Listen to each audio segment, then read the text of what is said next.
following is a presentation of Main Street Media, your source for news, sports, and information on Main Street in Middle Tennessee.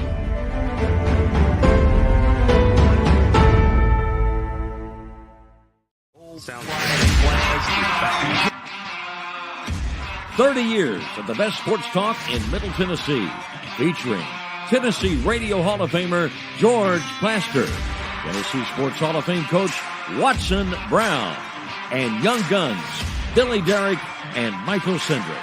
And now, here's your host, George Plaster.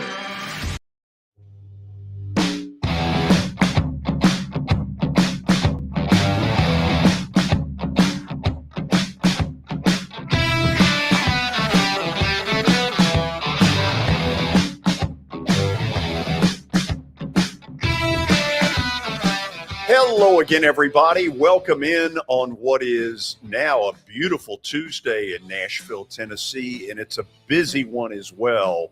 So let's get right to it. We have an action-packed show for you today.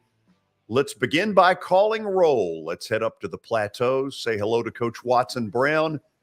Well, don't you look leisurely in Cookeville? Well, what's that supposed to mean? Well, you look like you were just kind of kicked back in the chair and just. Well, I am kind of kicked back in the chair. I have to talk to you prim and proper, George. I have to sit up straight, and I don't look good doing that. So I'm better off just leaning back anyway. Okay, lean back then. I'm a lean guy. Yeah. Okay, just hang in there. We'll be back to you. Billy, how are you today? George, I'm doing great today. Well, that's wonderful. How about you? Doing well. Jesse Chavez is back with the Braves. All is right in the world. How about that? Yeah. What do you think about that pickup? Whatever.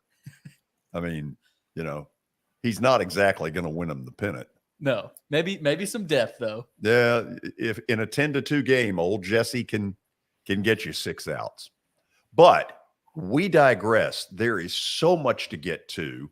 The Titans, within the last hour, have begun the process of all the cuts to get their roster down to 53.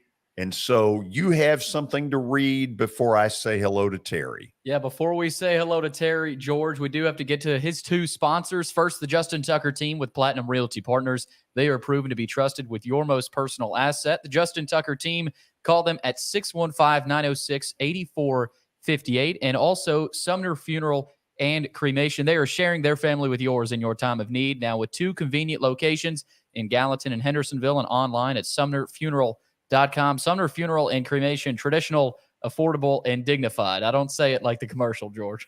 No, you don't. Let's get to Terry McCormick because he's got a lot of late breaking news for us from his office, palatial or otherwise. Terry, how are you? George, I'm good. Been a lot of stuff going on here in the last hour or so. The Titans have finally released their official list of cuts, and there are several familiar names among them. Well, let's hear them, and then we'll do a few question and answer, and who knows what. Now, keep in mind that some of these guys could come back on the practice squad, and many of them likely will. But Logan Woodside is on there. I don't think that's a big surprise to people who followed the progress of Malik Willis and saw Logan Woodside kind of drop into that third role during training camp. They'll probably try to pass him through waivers and get him back on the practice squad. Several draft picks from the past 2 or 3 years were let go. Dez Fitzpatrick, 4th rounder from last year, wide receiver. Defensive tackle Larrell Murchison, a 2020 draft pick, as well as Chris Jackson, cornerback, another 2020 pick, and Theo Jackson, the rookie from the University of Tennessee and Overton High School, was let go in the final cuts. All those are possible practice squad people, especially Chris Jackson and Theo Jackson. Okay, let me throw a couple of things at you and see what you think. Terry, let's start in the quarterback room. I saw earlier today where Houston got rid of Jeff Driscoll. Is Driscoll a better option than Logan Woodside? He has a little bit of experience. I don't know that he's a better option. what experience he has been very productive from what I've seen. But, he does have that experience. Woodside would have the obvious advantage of knowing the Titans offense backwards and forwards, having been here for 3 or 4 years, whereas Driscoll would have to come in and learn on the fly.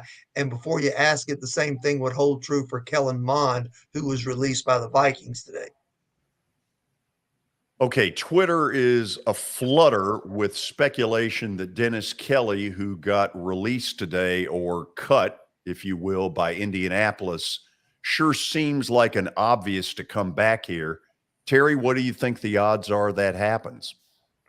I wouldn't rule it out. I don't know that it's likely. There is the added advantage that his brother, Tim Kelly, is a member of the coaching staff now. But from what I understand, Dennis Kelly was not thrilled at the way his release was handled the first time he left the Titans.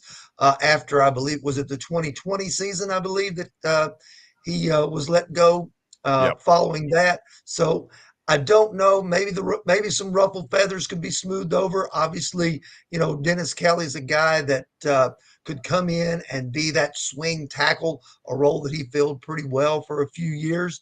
But he's now 2 years removed from being a Titan, so it'll be interesting to see if they pursue that. What move surprised you the most? One that surprised me, kind of caught me off guard. I'll give you two. One was Theo Jackson, the rookie from Overton. Usually, draft picks get the benefit of the doubt in the first year. It doesn't always work out that way, but evidently they felt like Theo Jackson needed a little bit more seasoning. So he's probably going to get that, because my guess is he'll come back to them on the practice squad. The other one was Joe Jones. And you may remember Joe Jones from the preseason, George. He's the guy that against Tampa Bay had the big interception return. And then last Saturday night against Arizona, he's the guy that chased down the receiver who was about to score on the long pass and stopped him at the 2-yard line. So Joe Jones has been a valuable special teams guy from the time he got here last year. A little bit surprised that they let him walk away, but they decided to keep Dylan Cole and the rookie Chance Campbell as their backup inside linebackers. Chance Campbell, by the way, makes a lot of tackles if you put him out on the field. We saw him at Ole Miss, and apparently he impressed this coaching staff as well. Guy Trenton Cannon is an interesting release, because he was a guy that they had brought in specifically to be a special teams guy, so to speak, to be a guy who could be an ace on special teams, if you will, because that's what he'd done with the San Francisco 49ers. You saw him returning kickoffs against the Cardinals on Saturday night, and you figured that might be a role that he would have. But with him gone, it's quite possible that role might go to Racey McMath, among others, the speedy wide receiver from LSU. Terry, we all play this GM game where we say, okay, this guy got cut. Boy, he'd fit perfect with the Titans. Is there a player out there that you have seen so far that you say Titans ought to pick him up? Well, one guy that they certainly should entertain was a guy who was in here with Tampa Bay. He's a wide receiver named Tyler Johnson. Looked pretty good while he was here working out against the Titans for a couple of days. He's got some decent size, pretty good looking receiver. Just didn't have room for him on the roster there with the Bucks, but he caught 36 passes last year. Maybe that's somebody that, with Robinson and Brable having seen him up close, that's somebody that they might want to take a look at and say, maybe he's a fit. Terry, let's do this. Let's get you back in at 5:20. And if Watson behaves between now and then, we may allow him to speak to you. Sounds good. Watson behave. Wow. Wow. Look at that. Very nice. He is behaving. Yes, he is. He's on his best behavior. See you at 5:20. Okay. Sounds good. Watson, so far, I think there's going to be a chance you can talk to him. I'll open it back up again since you told me to be quiet. So I didn't want my nose put in the ring on the. I never said anything like that. Well, you told me I had to behave or I couldn't get to do this or that. So I was honoring my teacher. Okay. Well, we've got the update to do, award winning as it may be. So you need to talk. Okay. Okay. Billy? George, let's get to it. First piece of news, Josh Dobbs, former Tennessee quarterback, has beat out Josh Rosen for the backup spot in Pittsburgh. Dobbs, we've seen him make a lot of plays this preseason. Of course, we all know Watson is out the first 11 games. Jacoby Brissett's the starter. If I was Brissett, I'd be looking behind and maybe a little nervous about old Josh Dobbs out there. Yeah. Watson, what do you make of that? Is that simply mobility with Dobbs? He played well. He played really well in the preseason. Every time you watched him play, he made plays. Legs, arm. I personally thought he played better than Brissett in the preseason. This is not any surprise that he's basically 3 or 2 now. I thought this 50-50, and I'm still not sure he won't catch Brissett and end up being the quarterback. It'll also be very interesting to see. Mason Rudolph's going to get traded in Pittsburgh, and it'll be interesting to see where he ends up. But Billy, keep going. George, number 2, the Atlanta Falcons have cut tight end Anthony Ferkser. They've also cut Michael Pruitt, a couple former Titans tight ends. Main reason, they've got Kyle Pitts there and Felipe Franks there. The former Florida quarterback. Yep. Yeah. So kind of crazy to watch him at practice down in Atlanta. Anthony Ferkser becomes the first Plaster and Friends Celebrity Bowling Night participant to get cut. Now you know you can get him back. So, I hope for his sake that he's not available. He's a good guy. I wish Anthony nothing but the best. Yeah. Number 3, George, let's go to golf. Cameron Smith has left PGA for LIV. He sure has. The list keeps on getting longer. He's the number 2 player in the official world golf ranking. He's got a bunch of guys behind him that also joined. A guy like Joaquin Neiman, Mark Leishman also. So it keeps getting bigger. It's Cam Smith is the story. Watson, this has been rumored for a couple of weeks now. This is a big loss for the PGA. Big loss. They better get their ducks in a row. And if they lose this lawsuit, that LIV now has gotten into the lawsuit. And a lot of these players are pulling out because the PGA threatened them. You go with this lawsuit, you'll never get back in, which I thought was interesting that they went that far and said that. So a lot of them are pulling out, and LIV saying, okay, guys, pull out and we'll take them on. And this thing is far from over. I'm leaning toward merger. I'm leaning toward AFL, NFL. I'm telling you now, this is strong stuff that the PGA is taking on. Yeah. Item number 4, kind of a sad one. Yeah, George, I didn't know it had gotten this bad down in Mississippi with the flooding. Jackson State is apparently in crisis mode right now. According to Deion Sanders and many news reports, the governor declared a state of emergency in Jackson. They're set to play in Miami against Florida A&M in the Orange Blossom Classic on Sunday. Hopefully they can get out of the state of Mississippi with the way it's looking like right now. Apparently they don't have clean water, most of the city of Jackson. So definitely praying for everybody down there. Yeah, absolutely. Watson, do you believe Deion will be a Division I coach in the next couple of years? I don't know. I'm anxious to watch him now that he's settled in. And does this team keep getting better and better, or do they level out? This is year 3. Correct me if I'm not wrong. His son is his starting quarterback. They did not look good in their bowl game at all at the end of the year. And I'm anxious to see them this year, how they play. He's either going to take the next step because it's time to do that, or they'll level out. So I'm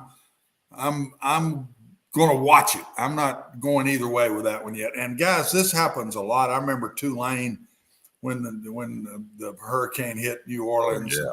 Teams have to move out. A lot of those Southern teams had to go to different campuses. I remember some of them came to Birmingham. I was gone by then, but came to Birmingham, stayed in hotels, practiced on high school fields. This is a tough thing for teams, but this isn't the first rodeo with it. I was going to say that's got to be a nightmare, especially for a school like Jackson State. They don't have the resources that a D1 school has. Nobody has those kind of resources, no. Billy. It's a lot of money you spend, man. When when you take a whole football team and take them to another city, Right. feed them, house them, practice them. I mean, that's a lot of money. It's not a basketball team. We got one final story, and then a scoop around the story. Yes. So the last story here, George, LeBron James apparently wants to play into his 40s. When asked specifically if he could see himself playing not just with his son Bronny, but also with Bryce, he made it clear that it's something he's thought about depending on how his body and mind feel. He said, if my mind can stay sharp and fresh and motivated, then the sky's not even the limit for me. Watson, we have learned that LeBron's people have reached out to Tom Brady's people, and they have scheduled a vacation in the Bahamas 7 years from now, right in the middle of training camp. Just thought I'd sort of let you know. You're so good. Yeah, You're so good. aren't I though? The Yeah, way you really the way are. you went into it, you sounded Guys, you can't argue with what he did last year. He played really well. So Yeah. And what is he, 36? Is he 36 now? Yep, I think so. Yeah. 36. Tony Basilio's listening to all this going, is this what they do in Nashville? Yeah, I know. Sorry, Tony. We get off track a little bit here and there, Tony. Just hang with us, buddy. We'll do better when you come on. Absolutely. We'll try to upgrade in about 3 minutes. Knoxville sports talk show host Tony Basilio will join us. We'll talk Tennessee and Ball State, and will Neyland Stadium be sold out for the season opener? This is Main Street Media Television.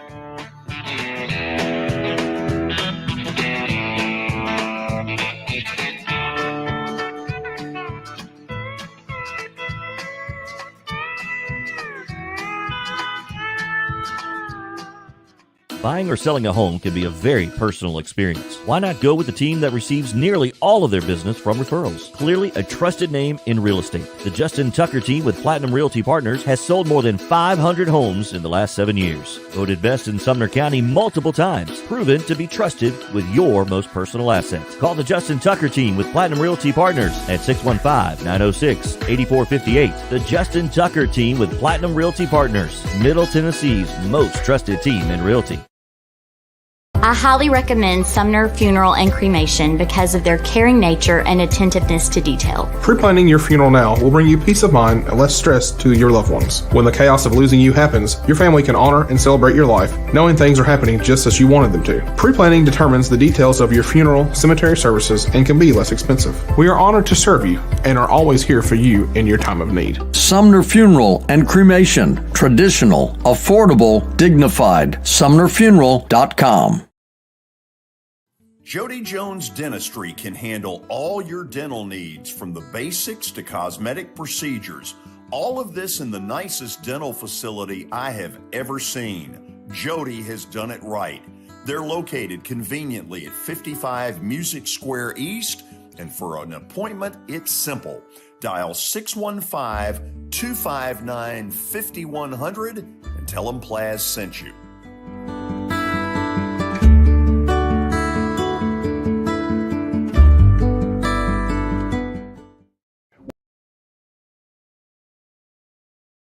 When you're thinking about golf, consider Riverside Golf Links. Under new ownership, the course has improved dramatically. It's now 27 holes, complemented by a 9-hole executive course. Book a tee time now at 615-847-5074 and get ready to enjoy the beauty of golf in the Old Hickory area at Riverside Golf Links.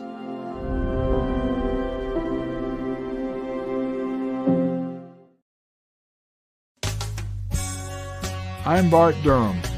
I was sworn in as a lawyer in 1963, and I've been working as a lawyer since then. We're a firm that does exclusively personal injury, a lot of tractor-trailer crashes. Insurance companies will open up their checkbooks when you force them to. We have systems that work. We get the most money for our clients in the shortest amount of time. I'm Blair Durham. My dad and I want to help. Give us a call at 615-242-9000. This is Eric Berner with Rockcastle Wealth Advisors. I help people in the pursuit of making their money live as long as they do. People hire me because I use a customized, individualized, and personal approach for the person I'm working with. Everyone's situation is different.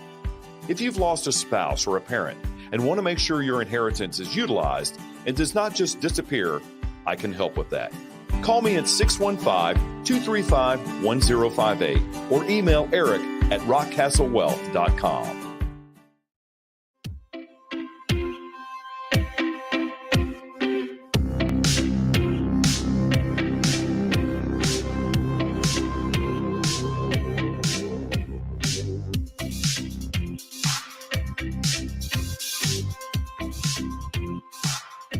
Headed to Knoxville, Tennessee, where the Vols open their season Thursday night against Ball State. Tony Basilio, longtime Knoxville Sports Talk show host, joins us. Let's see where the guitar is. Oh, no. I have a mandolin in my hand today, but just listening here, I was just picking on my mandolin there for a little bit. Nice. So, we haven't talked about this, but there are some renovations that have been going on to that grand old stadium. Yep. And we're showing a picture right now of one of them with the new scoreboard area. Tony, tell us what all they've been doing. Well, they've got that. They've got a new club level downstairs. They've got, which is like a private suite. They've got another thing, which is at the top of the stadium, where if you pay a couple grand per season, you can stand up there and watch games under the scoreboard. But you get to drink up there all you want, I guess, or whatever. But a lot of renovations. And, Tennessee's got to move a foot that a lot of schools, I heard you talking about crowd before and what the crowd size will be. In the modern age, it's almost like the 100,000 seat stadium is antiquated. And Tennessee, I think, is going to move toward making it a better environment, a more relaxed environment, a better experience for the people that come, and not so much worry about topping out at six figures as we once did. Yeah. And they're right about that. If that's the strategy, because in getting that 100,000 in there, it can be uncomfortable. And so good for them in realizing that. Okay. Hopefully I'm smart enough to realize that you and Watson have been a dynamite combo. And so people are excited that I just shut up, let you all go at it. Watson, have you met Tony? So yes, I've met Tony now. Yes. And so I can open up open up now and talk. You're free to let me do talk. that. Yeah. Your moratorium. Yes. Tony, he don't give me but just a little bit of time, so we got to talk quick, okay? Because you have all the time you want. That is there's a point he just cuts me off and says, "Not true."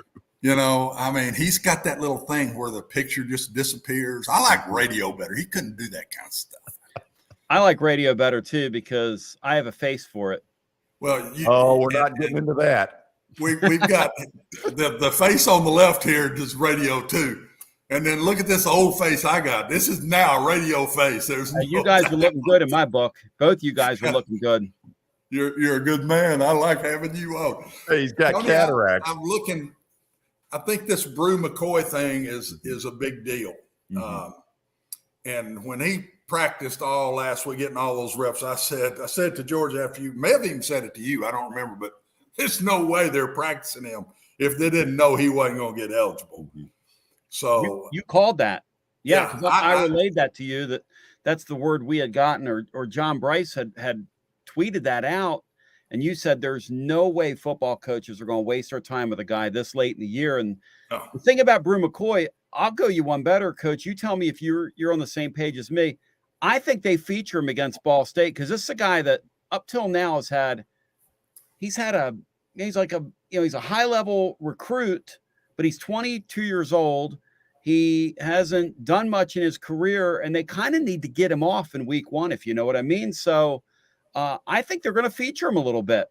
Yeah, I think he'll touch the ball more than you would think in the Ball State game, and they need that guy you say is go-to guy, Tony. They need that in the worst way, in my opinion.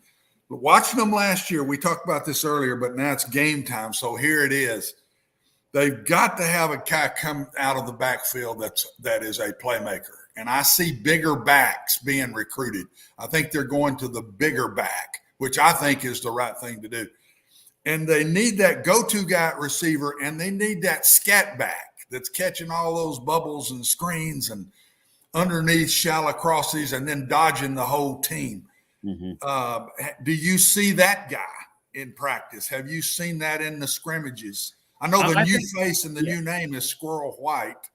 Squirrel White's one of the guys they're going with, they tell me, is very fast too. Do they have that guy now that they didn't have last year? It's a great question. We're going to find that out. Because at the end of the day, what they have is they have a couple of wide receivers that they have as slot players. And the reason they're slot players is they really should be wide receivers, but they can't get off press coverage. Yeah. And so can McCoy be that guy? You know, can you line him up in the slot and do things with him? Dylan Sampson's a guy they love, the freshman running back, who I think is another guy that's going to get a real opportunity in this game to shine. I think there's a couple guys they're going to set up to shine in this one. I think he's one of them. And I think the other one is Brew McCoy, who you led with. And it's going to be real interesting to see just in terms of, because they're going to score a lot of points early. They're going to score a lot of points on this club. Ball State doesn't have the material to keep up with Tennessee. And if Tennessee's sharp, they'll score as much as they want. The question then becomes, when they insert Joe Milton in the game, do they continue to run their offense? I think they almost have to, because they've got a couple positions they really need to get a look at. And one of them is at that blindside tackle that we've talked about. And, you know, the interesting thing there is they still, I think Jeremiah Crawford's going to start, who's the known. Mincy, the transfer from Florida, has not done enough for them to name him a starter. Now, are they trying to light a fire under him? I don't know. I think it's incumbent upon them to rotate those guys, get a look at those guys, get as much of a look at those guys as they can. Plus, they have several secondary slots that are up for grabs, including at corner. And I think they need to play fast, because I think they need to face some duress on defense. I think it'd be a good thing if Tennessee's offense plays so fast that their defense spends a decent part of time on the field, because they need to get a look at several guys. I know that's counterintuitive, but I think that's where they are. Yeah, and what I see, being a coach, Tony, to me, what you're saying is right. This score could get out of hand because they've got a lot of people they got to play that they got to find out about in this game. Right. So you're not going to stick a backup out there and then try to eat clock and say we've got enough points. They got to keep going. If I'm Coach Heupel, I'm going to see where Milton is. If they get a good lead and halftime and Milton comes out middle of the third quarter, I'm going after him. I want to see him play. I don't want to see him hand the ball off and eat the clock the rest of the day. And they've got so many new faces that I think they want to make up their mind. See, I think what they're doing, because they listed this left tackle as co-starters. That tells me, boys, you'll go out there. One of you's coming out of this game as the starter when we go to Pittsburgh. And so I think they're going to just let them play straight out and probably not get past those two. Let them play the whole game and see which one's the best player. And I think he starts the next game. Yeah, and I guess the thought is you hope Ball State gives you enough a look. You know, I was saying on my daily show today that if we shouldn't notice either one of those guys against Ball State, it should come down to coaches looking at film. Yeah. If we notice either one of those guys, in other words, they're getting beat, and you see them get to the quarterback when one of those guys is on the field, that's a bad sign. That would be a really bad sign for whomever that occurs with. And if I'm Ball State, you know, I'm looking at these matchups and I'm going, okay, where can we win? I'm trying them. I know Pittsburgh's going to try those two guys. You know, whoever wins the job, Pittsburgh, I can promise you, Pittsburgh reads. I mean, we had this conversation. You know, coaches like to pretend that there are all these secrets. You know, and Jim Harbaugh said something at the effect of, you know, God is mysterious, and you know we don't need to know everything. And he was telling the media, like, I'm not going to tell you my starters. I mean, these guys are. I don't know what's going on in this day and age. Used to be you could look at a depth chart and see who's going to start, but I guess we're guarding the golden Fort Knox these days. I don't know. Watson has been listening to us again. Tony, I couldn't coach in today's world. I was too dang honest. Right. When I coached in today's world, if you're honest, they go get you pretty quick. So, but I'll have to admit the Coach Harbaugh move took the cake with me. Now I don't know if I've ever in all my years, 46 years of coaching. Wow. And I don't know that I ever saw a guy start one week, no matter how he plays. The other guy starts the next week. I've never in my life. It's like Tennessee putting those two tackles out there and let them fight it out. Okay, I get that. Mm-hmm. But what if McNamara at Michigan goes out there and absolutely lights the place up? I mean, he pulls the kid at North Carolina, comes out in his first game, not playing a very good team, and throws 5 touchdown passes. Mm-hmm. McNamara does that, and then you don't play him or don't start him in the next one. It's the craziest thing that I've ever heard. I'm anxious to see how it plays out. And the way he was justifying it, I mean, when in doubt, call on God. And I'll I've give done him that credit. a few times in my life, but I'm not Hey, sure I've done it over a quarterback.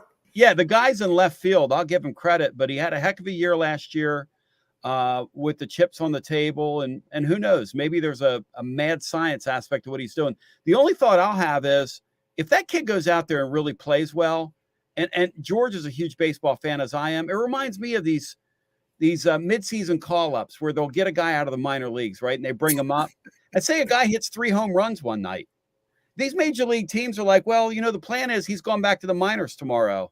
I mean, you've seen that. A guy will come up and do something exemplary, and it's like, well, you're back on the bus. See you, son. Thank you for the night. Same kind of deal. I do know this, Tony. Through all my years, there's a lot of kids. Hendon Hooker, one of them. Yeah. There's a lot of kids that the coach says, God, I just ain't seen it yet. And then you put the uniform on, and the kid goes out there. And he goes nuts, and you say, are we idiots? But some kids are just different that way. And they just, when the lights go on, they're different. And I learned that the hard way. And, man, I never gave up on some guys I saw with some talent. I never gave up on them after that because till you put them out there, you just don't know. Well, you know what else is wild? Because we saw this here. Jared Garantano every year was a world beater till the game started. Let me tell you something. Incredible practice player. Incredible. You get that guy in a game and you get a defensive line over there that's trying to tackle him and where he has to go to the line and count. Let's see, I've got 5 blockers. They've got 7. I better not turn my back here. I better not him. He's going to drop back and pass and take the worst hit you've ever seen in your life. And he just did it over and over again. And so I guess from a coaching standpoint, guys can probably fool you in practice where you think, man, this guy's for real. And then you throw them in a game and they freeze. And so what do you do? It goes both ways. Yeah, it's got to go both ways. It absolutely goes both ways. I've had them really disappoint me on game day the same way, give them another shot and disappoint me again. So I'm really anxious to watch Tennessee, Tony. I don't know what it is. I feel like they're going to be a good bit better. But we're not going to know till Pittsburgh, and that's going to be a big, big football game to see where Tennessee is. They'll do all the things right in this first one. Won't look good in some ways, look good in others. But Pittsburgh is the game that's going to tell us a lot about the Big Orange. Well, and Tennessee fans are going to be watching 2 games Thursday, essentially. The hope is in Vol Nation, because the Pittsburgh-West Virginia game is running concurrent with the Tennessee game. The hope is Tennessee puts that thing away. Third quarter, you can flip over, get a look at what should be a real close football game. The proximity that those 2 schools share, they're right on top of each other. Pittsburgh and West Virginia, it was the backyard brawl for years and years. They're starting the season with it this year.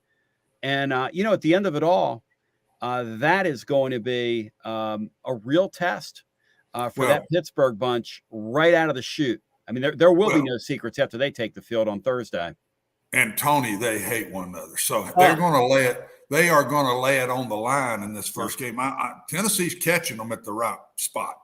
I don't think there's any doubt about that because believe me, Pittsburgh's going after West Virginia and West Virginia's coming after Pittsburgh in the stadium there. There's no doubt. I will be shocked if it's not down to the last series of the game. I think both these teams are going to be pretty good. And I think West Virginia might be a little better than everybody thinks they are. And Neil Brown, his offensive approach it's not the same, but it's kind of similar. They want to play with JT Daniels, they want to play fast and force tempo and the things that a lot of the Big 12 teams do. And, how's Pittsburgh going to hold up to that? So I'll tell you, this is going to be an interesting weekend. I mean, you've got around the conference, you've got that Utah team who's extremely physical with Florida. Tennessee's got their eyes on a couple things. The Florida game and the West Virginia game will be chief among them because right after Pittsburgh, they get basically a week breather, one of these bye games. And then it's against Florida, who Tennessee's beaten, I think, one time since they invented the wheel. So, it's been a long time in that series. That's another ghost. And that's really something that Josh Heupel, it's almost a non-negotiable with this coaching staff. That Florida team, for Florida standards, is down this year, and Tennessee's got to win that game this year. I think they should, but bird in the hand, man. I'm telling you, don't count that one off for the Gators just yet. I'm telling you. No question.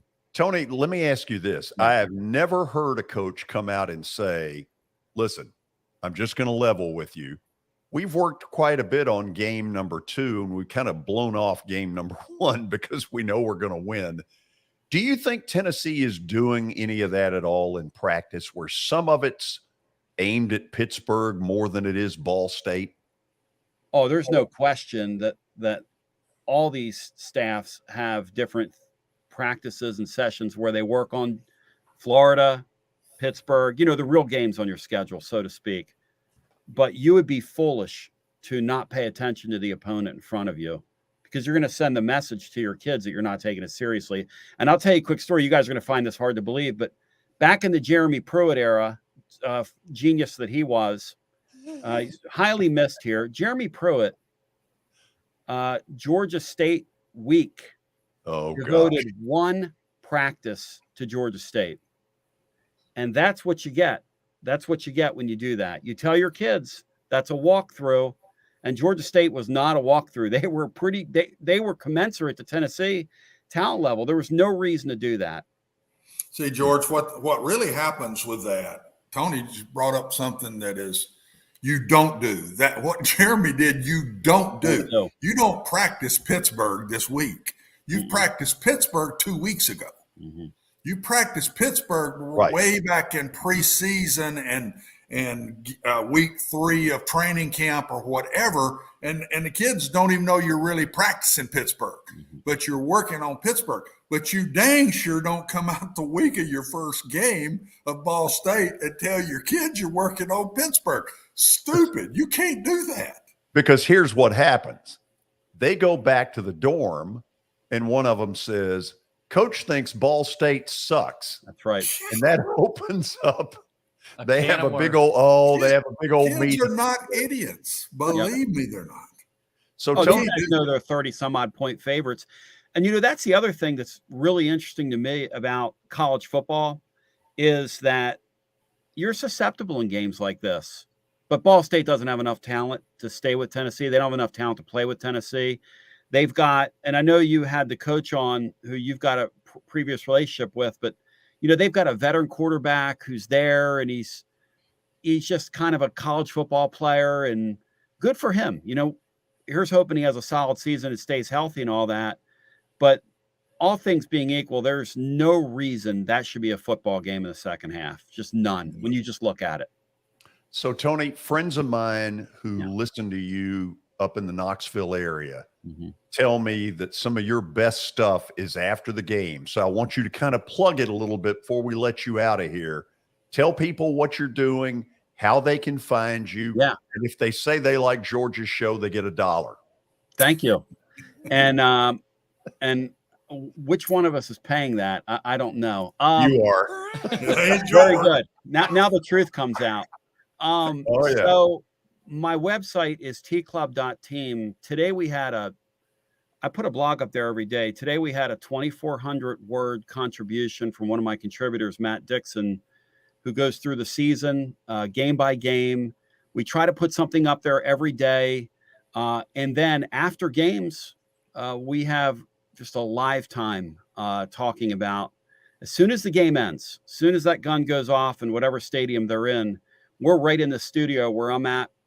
And after big wins, the Georgia win down there in 2016 when Tennessee beat them with a long pass.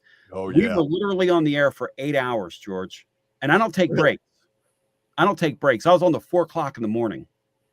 Oh, good Lord. I know. It's almost crazy. It's almost to somebody in the business when you say that, it's almost offensive. But yes, I just enjoy people so much. And the longer you go into the night, the loonier and crazier and nuttier as you can imagine. And when you lose these games, you're supposed to win. And just to feel that as well. But these folks are passionate. They love the game. They're knowledgeable about the game. I enjoy doing it. So thanks for letting me promote that. Absolutely. Listen, thank you for coming on here every week. Thank you. We'll do it again next Tuesday. Thank you, guys. Tony Basilio, boy, he's been great to have on. He and Watson need to just annex away from me and do their own thing. Watson, guess what we're going to do after the break? What are we doing after the break, George? I'll tell you when we come back. Thank you. You're welcome. This is Main Street Media Television.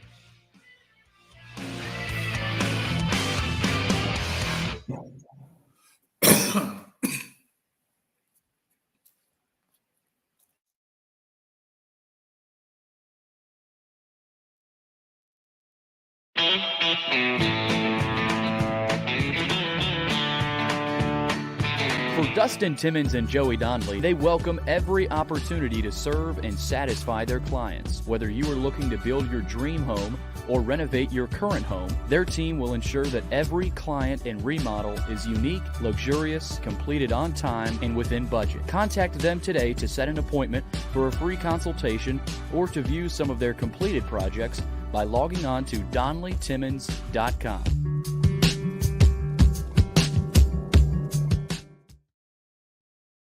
At WellSkin Dermatology and Aesthetics, we pride ourselves in providing access, innovation, and a patient experience second to none. Access to care and treatment when you need it. Innovation with medical-led cosmetics and various on-site technologies for full-service treatments with a customer experience that is calming, casual, and effective. Independently owned, providing medical, surgical, pediatric, and cosmetic dermatology and more. Visit WellSkinMD.com to schedule your appointment today. WellSkin Dermatology and Aesthetics. Access to healthier skin.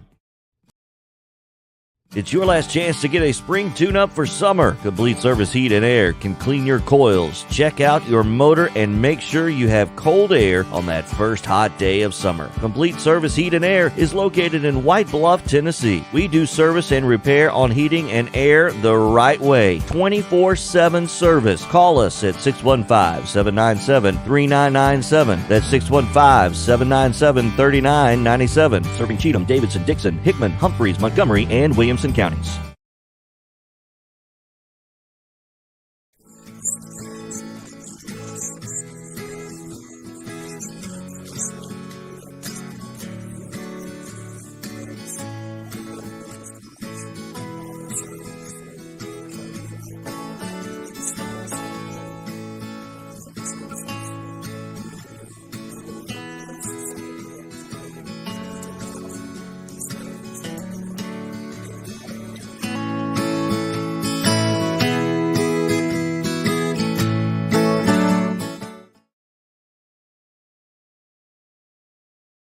Since 1865, the First Baptist Church of Gallatin on Winchester Street has served its community by catering to the least, the last, and the lost, providing a church of welcome used by God to save the lost, transform the saved, and impact its community. As a proud multi-ethnic congregation, Pastor Derek Jackson personally welcomes you to join them in fellowship Sunday mornings at 8 in person or at 1045 in person or online at firstbaptistgallatin.org. First Baptist Gallatin on Winchester Street, serving with open arms as a true church of welcome.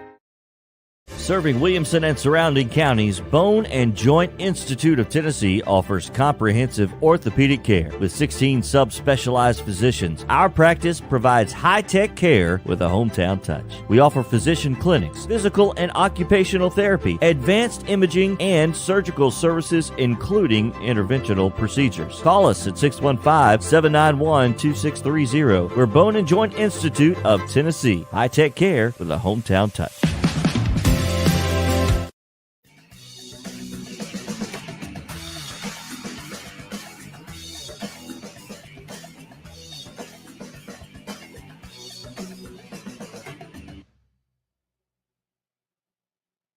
Oh, Watson.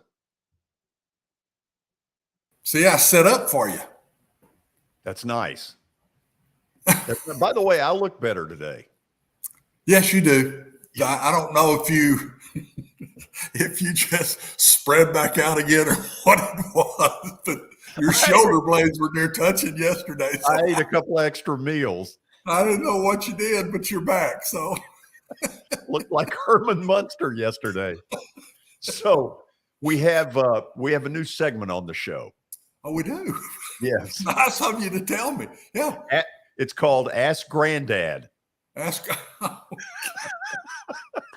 No, I'm just kidding. Oh, geez.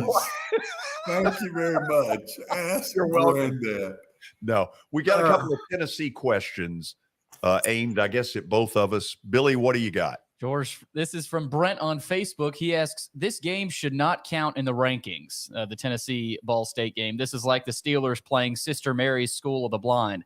Other than money, what will be gained by this game? Same thing Vanderbilt got. Same thing Vanderbilt got. Look at a lot of players, see how they play, see where your team is as far as penalties, playing well together, turnovers, just playing solid football. They will get a lot out of this game. And I think going to play Pittsburgh in week 2, they needed this kind of game. So I kind of disagree with the guy, even though he's dead on they should kill this team. But at the same time, I think even when you do that, you can still learn a lot about your team. I totally disagree with the premise. Look, as excited as people are about Tennessee, do you remember the bowl game? Purdue is not the 27 Yankees, and Tennessee didn't come anywhere close to a stop when it mattered. This team's got some things they need to get done. And Watson, I think on defense, they need a shot of confidence before they go up to Pitt. And I think they'll get it. I think that's what this game is for. It'll help them with that, George. And I'm sure they're paying decent money to bring somebody in. But this is the SEC. I mean, you got 4 non-conference games. I've been begging Vanderbilt to do this for years, and they've kind of got it this year, other than Wake Forest. 3 of those games, they're better than the teams they're going to play. I think you better be careful in your non-conference games, at least 3 of the 4, because when you line up 8 times in this league, you're getting all you want as the season goes on. And let's face it, we're headed toward 3 of these non-conference. The SEC is going to go to 9 because the TV people are willing to give them all they want to do it. That's where they're headed, and it's going to hurt the Wake Foresters of the world. In my opinion, it's going to hurt them. They need those victories out of conference. It's also going to hurt the SEC when you get teams that are really good that are having to play 3 tough conference games in a row. That third one is going to be a disaster. Why is the SEC fighting so hard to expand the playoffs? This is the reason. They're going to have a lot of teams with not as high winning records as they've had in the past. What else you got, Billy?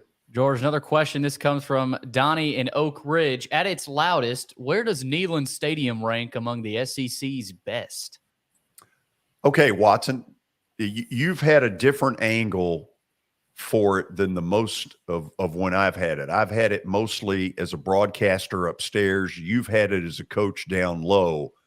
I will contend that number 1, at its best, if all of them are at their best, LSU at night is the best. They have consumed more alcohol even than Tennessee has.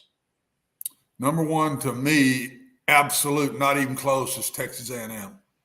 Really? The way that it's the loudest place. And I've been to near every one of them. I hadn't been to Ohio State, but I think I've hit every other stadium, the big ones, and as a player or a coach. And A&M is the loudest place I've ever.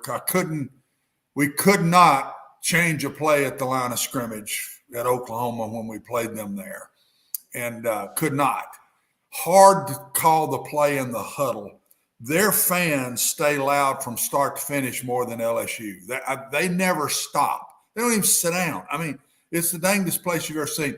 The student body does this, but these people graduate and they keep doing it. They come back as alums and they act like students. It's the dangest place. I put A&M 1, I put LSU 2. And then from there, Tennessee's in that next mix. Who's that? Tennessee is in that next mix. Tennessee would be in the next mix with Alabama, Auburn, whom I missed, Georgia. I think all four of those are very similar. I might put Tennessee at the top of that when they're really good and rolling. Billy, I'll give you one. At the top of the four. Some Tennessee fans will remember this. John Ward had a call when Florida missed a field goal at Neyland Stadium. I want to say it was in overtime, and he gave it.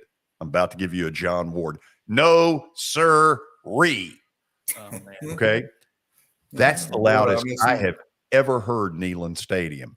When that field goal got missed and John Ward belted out, no, sir-ree, sponsored by the Insurers of Tennessee.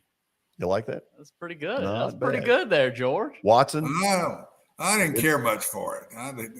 As a coach and a player in that place as many times as I was, I love John Ward, but I don't love John Ward. So how do you got to understand the two pieces there. So. That'll win you a lot of votes up in. I love him. Is there a better one? Oh, he was as good as it gets, and he had two compatriots in the league that, with totally different styles, had that same greatness. The late Larry Munson, the late Kay Ledford at Kentucky. Yeah, I know we top three. Yeah, I know we got to go to the break. Stat of the day is next, and then we will meet one of the really good sports authors, basically running right behind his father's footsteps. Andrew Maraniss from Nashville, Tennessee, has written another book.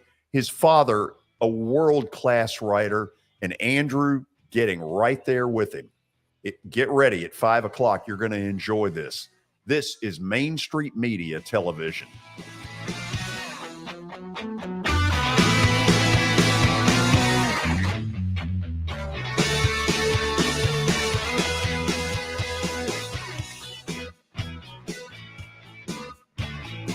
This is attorney Bart Durham, and this is me. I'm Aaliyah. Keeping in good physical condition is really important to me. But when I had a wreck with a tractor trailer truck that hurt my legs so bad I couldn't work for almost a year, I knew I needed a lawyer that understood tractor trailer cases. So I called Bart. Bart gets millions of dollars for his clients every year. At Bart Durham Injury Law, we've handled hundreds of tractor trailer cases. My dad and I want to help. Give us a call at 615-242-9000. The high school football season is here, and nobody handles Friday nights better than Main Street Media. Here's Zach Womble with details. That's the name of the game here at Main Street Media and Main Street Preps. Is, we've been doing this for a long time now, and I think you hit on it. We've got an army of reporters across all of Middle Tennessee. I think there's about 130 schools in the Middle Tennessee area, and we try to cover all of them. We cover about 11, 12 counties at this point. And those Friday night shows, it's we're gonna show that off. We're gonna showcase the talent that we have on the field with reporters across several mid-state games on the weekly basis. So whether you're in Williamson County, whether you're in Giles County or Murray County or Montgomery or Robertson or anywhere in between, we're gonna have you covered from 6 to 11. Friday Night Live is presented by the Tennessee Highway Safety Office, where fans don't let fans drive drunk.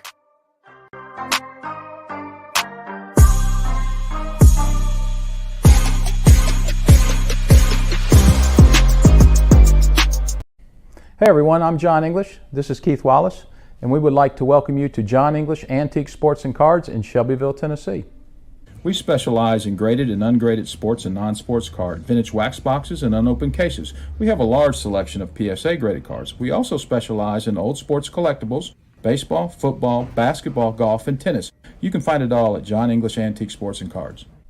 We are happy to be associated with Nashville's greatest sports antique, George Plaster.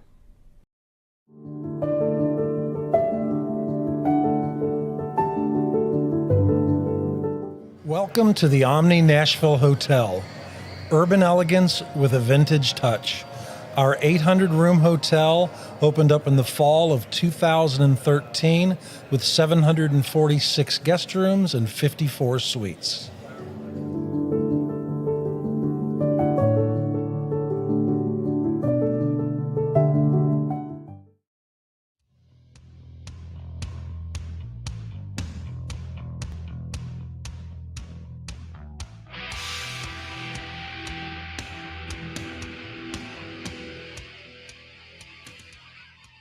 Yesterday's stat of the day, bogus. You buying that, Billy? It's not definitely not the easiest stat of the day for y'all. Yeah. So do some reading and let's hope the question's better.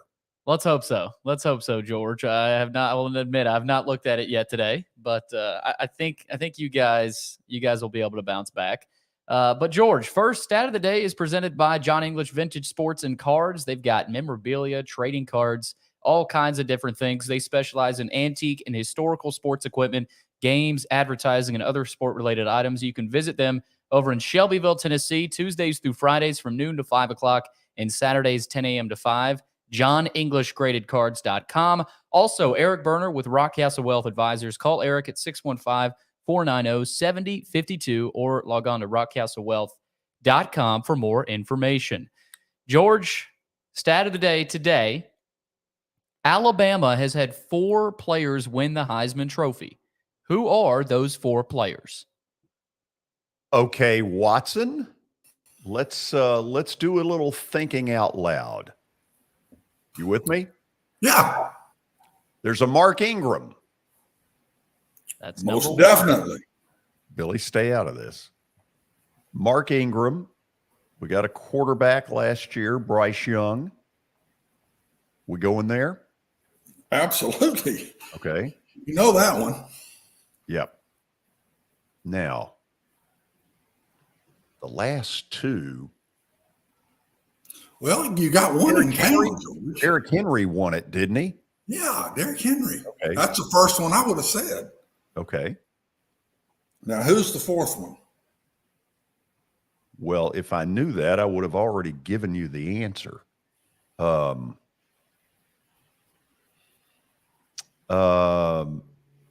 me ask a question. I need a little bit of a helpful hint. Does this one go way back? No. No. No. Oh. Definitely not way back. Watson, let's think. It's not Freddie Kitchens.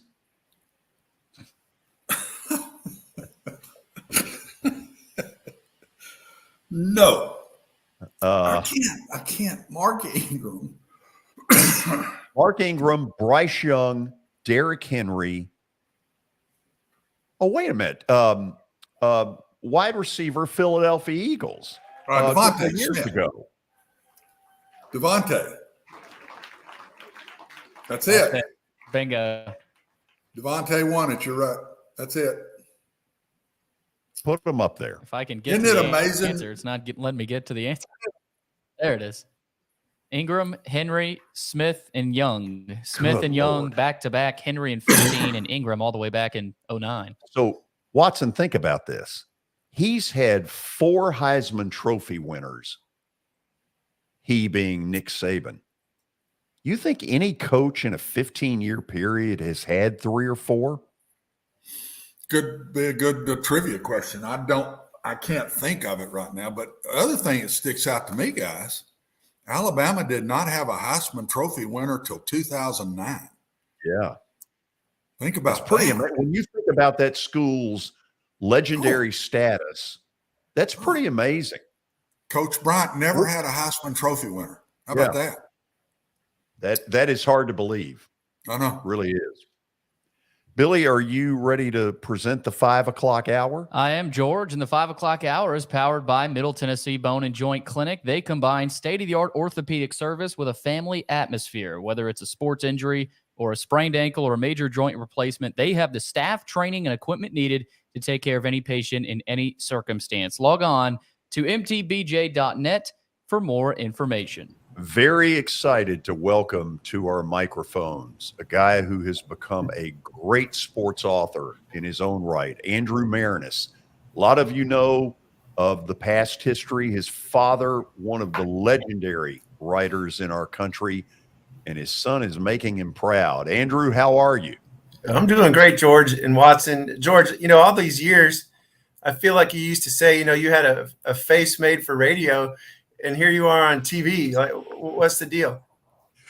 Basically, there no longer are any standards. Okay. Well, me too. That's why I can be on now. It's true, though. I mean, 40 years ago, they wouldn't have let this face on anywhere. Not only would they not, they didn't.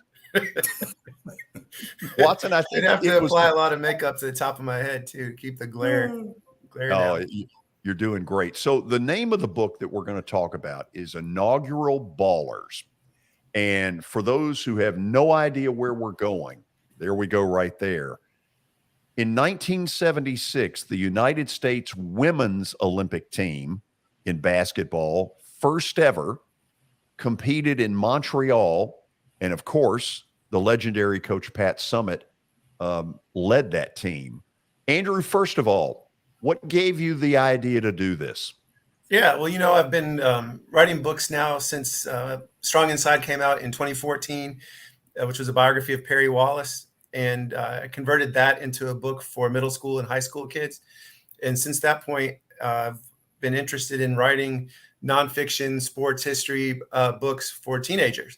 And so one of those books was called Games of Deception, which was a story of the first U.S. men's Olympic basketball team that played at the 1936 Olympics in Berlin in Nazi Germany. And I was in Kansas speaking about that book at a middle school, and a girl in the audience raised her hand and she said, well, what's the story of the first U.S. women's Olympic basketball team? And when she asked that question, all I knew was they had played in 1976. I didn't know any parts of that story. But it hit me that there really aren't that much nonfiction sports books about women's athletics, especially for that young adult teenage audience. And so I felt like this would be a really interesting story to research and to write about. You showed that picture of Pat Summitt. So she was one of the co-captains of the team. There were two other really well-known players on that team, Nancy Lieberman and Ann Myers were on that team, as well as Lucy Harris, who wasn't as well known over the years, but her name has really gotten out there over the last year or so. There was a short documentary made about her, just a 20-minute movie called The Queen of Basketball. It came out last year and it won an Oscar. And so people started to learn the story of Lucy Harris also, who had been the first Black player at Delta State. And she was actually the best player on the U.S. Olympic team. And so I had a lot of fun writing about these players, the history of women's basketball, so much of which involves the state of Tennessee, whether even well before the Lady Vols or Vanderbilt was playing, there was Nashville Business College with Nero White, which was probably the best team in the country. And this story is told in the context of the 1970s, the women's rights movement, and this year, 2022, being the 50th anniversary of Title IX. So there's been a lot of talk about, where we were and how far we've come and what's still to be accomplished in terms of equity for women's athletics. So all of that came together. It was the reason why I wanted to do this and why I had so much fun writing it. Andrew, the shame, I guess, is that Pat Summitt is no longer with us where you could get some of her feelings about all this. So let me go the other way. What did the other players tell you about her that maybe surprised you? Yeah, well, one thing they said that wouldn't surprise you is she was essentially a coach on the floor, I believe that. Yeah. And in fact, she already was a coach. What was interesting is she was a player on the Olympic team, and she already had graduated from UT Martin, was the head coach at Tennessee while she was a player on the Olympic team. the head coach of the Olympic team was Billy Moore, who was the head coach at Cal State Fullerton at the time, and really was Pat Summitt's mentor, and really was, when you think about that stare that Pat Summitt had on the sideline and just her determination and discipline, that all came apart from Pat's own family, but also from Billy Moore. It was really her mentor as a coach. What I found interesting, and some people who knew Pat Summitt already knew this, but my frame of reference for her was strictly as the coach at UT. I didn't know much about her childhood or her teenage years, in Cheatham County. And reading about that in some of the books that she collaborated on with Sally Jenkins, or reading old newspaper articles, and really learning about her as a human being, someone that loved to play cards, loved to drive fast, she liked to drink beer. She wasn't always this super disciplined figure that we saw on the sideline. She was a real person, and getting to know that side of her was really interesting too. Andrew, she hated in her later years when I would have her on and say something to the effect that she was the John Wooden of the women's sport, the women's game. She hated that. Is that right? Oh, I can remember during her commercial, she said to me, quit using that. Because she didn't want to be compared to someone, or she was modest, or why did she say that? Modesty and a respect for John Wooden, to be honest. Well, that's not surprising. I think that she was a humble person. I don't think she ever forgot her roots. I don't think she was the type that acted like she was better than anyone else. The role she had on the 76 Olympic team was interesting. She was the co-captain, but she wasn't the best player on the team. She was working her way back from a knee injury. And while she had that injury, she had actually, she said, put on a lot of weight. She was out of shape. And so she worked as hard as she ever had in her life to recover from a knee surgery at a time where a knee injury could end your career. It wasn't like today where you might be back on the court, in a matter of weeks. There was concern that she might not ever play again. And so she really took her role as a mentor, as a leader on the team seriously. And if she wasn't going to be playing the most minutes, she was going to have as big of an impact on the team as she could. So Nancy Lieberman was still in high school on the Olympic team. And so there were certain games where Pat and Nancy were sitting at the end of the bench together. Lieberman frustrated that she wasn't playing, and Pat Summitt, keeping her in check, keeping her in control, ready to get in there if she got the opportunity and to make the most of it. There was a story that some of the players told about during their tryout camp when some of the players didn't get back on defense, and the coach was just staring but not yelling yet. And Pat Summitt said, she's going to make us pay for that in practice tomorrow. Other players said, well, she didn't say anything about it. I think we're fine. And so they were going to go out for pizza that night. And Pat had said, do not go out for pizza. She's going to run us to death tomorrow. They went out anyway, and they were all, puking up that pizza at the next practice when the coach ran them, just like Pat Summitt knew that she would. What a pleasant story. Yes, thank you. Andrew Maraniss is our guest. The name of the book is Inaugural Ballers. Watson, I know you've been listening to this. What do you got for Andrew?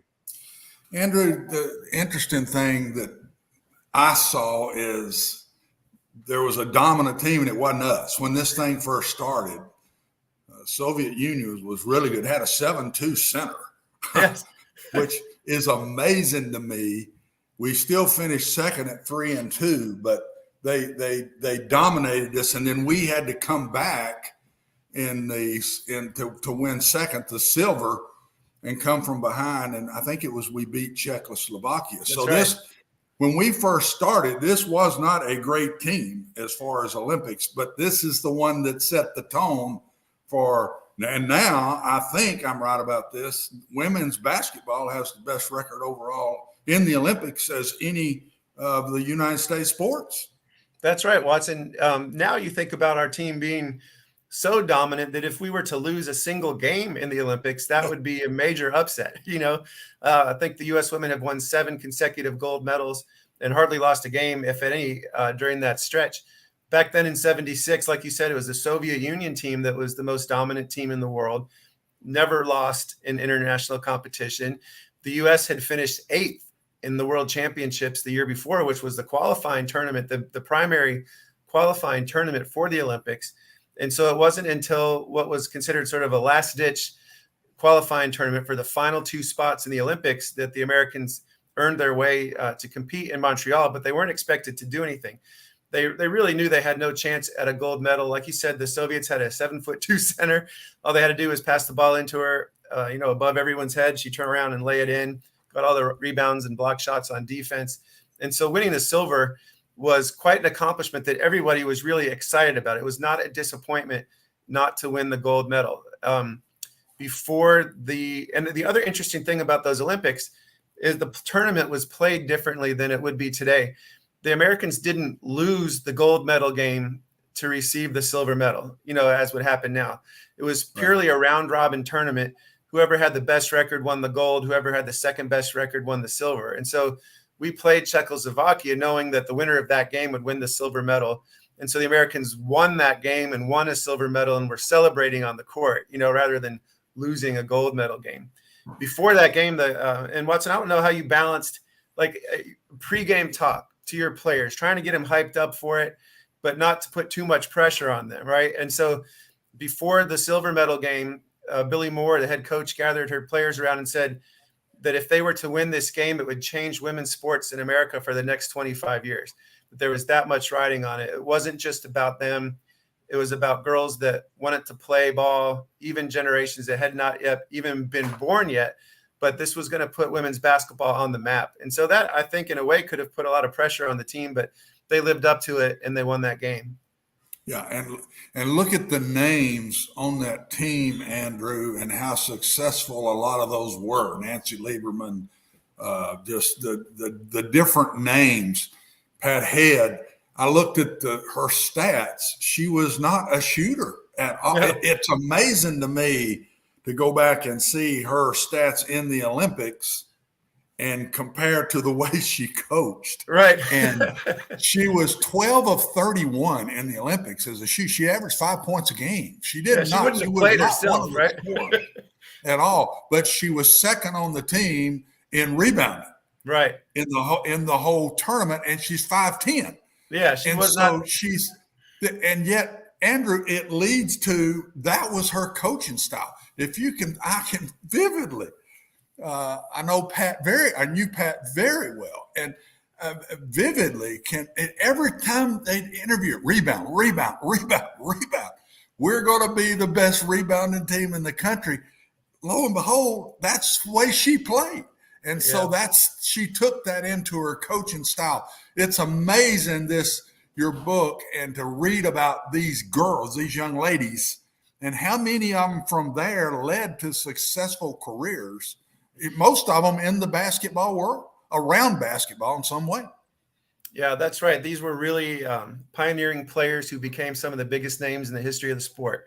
I mean, no bigger name than Pat Summitt, Ann Myers, Nancy Lieberman, Lucy Harris, as I mentioned. I think there's 9 members of the team that are in the Women's Basketball Hall of Fame. Wow.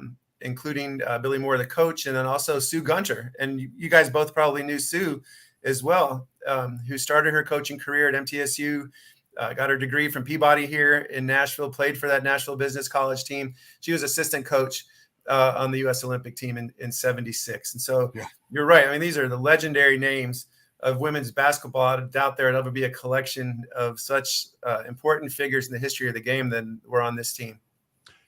Andrew, do this for us. I know in the next few weeks, I don't know if you call it a book tour, book signings, kind of lay out some things that are going to happen with the release of the book. Yeah, well, the book officially comes out on September 13th, which is a Tuesday night. And that night I will be at Parnassus Bookstore in Green Hills here in Nashville at 6:30.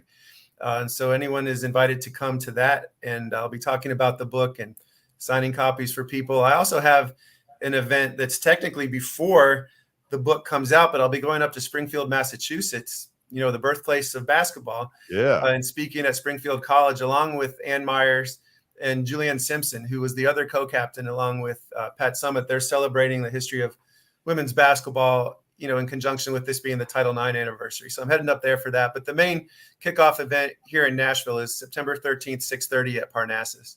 Okay, last thing. If you had to guess, how many hours of research did you do on this? Well, my first book on Perry Wallace, I spent 4 years of research. And I love before that I wrote book. a single word.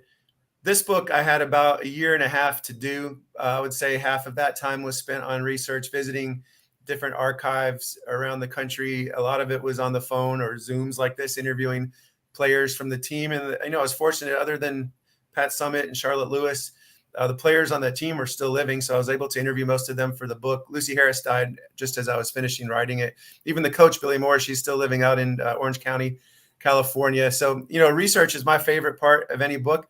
Talking to people, I love digging through old articles and, trying to find these different nuggets. In a nonfiction book, everything has to come from somewhere, so that time spent finding it is the most important part. Andrew, you are your dad's son. There's no doubt about it. Except for the hair. I'm not going there. Can't have it all. No, I'm not going there. Listen, thank you for taking the time. I know if it's anywhere near as good as some of the previous works, that this will be a home run. Thank you for coming on to talk about it. That was my pleasure. Thanks for having me on. And hey, Watson, I've been thinking about you. This is the 100th anniversary of Vanderbilt Stadium, this year. So one project I've been working on here at the athletic department is a coffee table book, sort of celebrating that 100 years. There's a nice picture of you and your brother in there, and was really excited to put that together. I'll have to get you a copy when it comes out. Yeah, thank you. All right. Neat. Yeah, take care. Thanks, Andrew. The name of the book is Inaugural Ballers, and I thought it was a story you all would want to hear. Watson, he's a terrific writer. Oh, and he picked a terrific thing to write about here. This is, when I started looking into it, I said, wow. What these ladies then went out there and finished second. Yeah. And then from where they went from there, all these ladies did from there. And George, what an honor for me. I say this because of these two people. When I went into the Tennessee Sports Hall of Fame, I went in with Perry Wallace and Pat Head Summitt. And I'm telling you, that meant the world to me. Not too bad. Right there. That meant the world to me to go in with those two people. So pretty neat. Oh, it's more than pretty neat. It's very cool. We'll go to the break. Terry McCormick is going to rejoin us. And George, he's got some news. Couple big pieces to talk about. Does he really? Yeah, he just broke a pretty big story. Oh, well, let's hear about it when we come back. This is Main Street Media Television.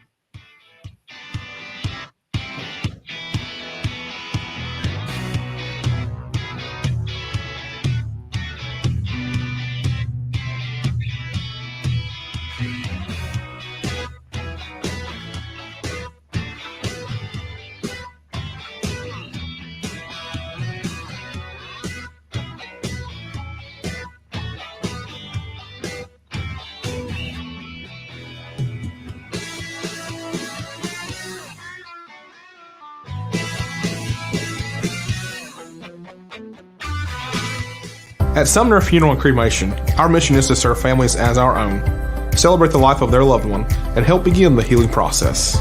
My whole family, including my wife and my mom and siblings, were very happy with the treatment that we received. I would highly recommend Sumner Funeral and Cremation. We offer funeral, burial, cremations, and pre-planning services. Sumner Funeral and Cremation. Traditional, affordable, dignified. SumnerFuneral.com. Hi, this is Melissa Hoisington, Regional Crisis Director from Volunteer Behavioral Health. Disasters can affect everything in your life, including your emotional health. Help is available during these uncertain times. The Tennessee Recovery Project is a free, supportive resource for adults and children who have experienced the effects of natural or human-caused disasters. Specialists are available for counseling by phone or in person. For free, confidential service, please call 833-954-2424. The hotline is open 7 days a week, 7 a.m. to 9 p.m. Move forward with the help from the Tennessee Recovery Project. This is Eric Berner with Rockcastle Wealth Advisors. I help people in the pursuit of making their money live as long as they do. People hire me because I use a customized, individualized, personal approach for the person I'm working with. Everyone's situation is different. One area I can help with is if you are newly or nearly retired, or maybe have changed jobs and have an old 401k account. You may need more information to help you clearly understand your options. Call me at 615-235-1058 or email eric@rockcastlewealth.com. Do you love bacon? I mean, do you really love bacon? Who doesn't, right? The third annual Murfreesboro Bacon Fest is coming up Saturday, September 10th. Admission and parking are free. The Bacon Festival will feature live music, food, and craft vendors. And did I say bacon?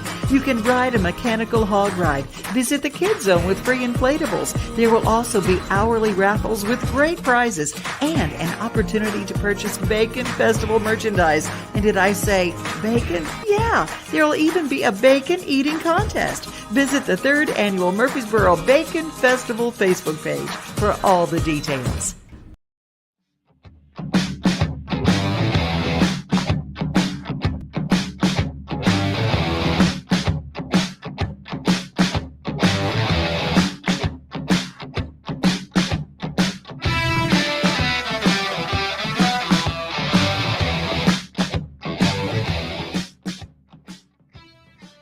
Hey, by the way, we will open up the phones at 5:40 today.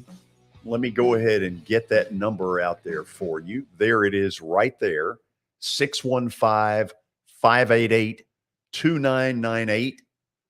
We've had a heck of a show so far and would love to close it out in style with some of your thoughts on what's going on in the world of sports. Terry McCormick is back by popular demand.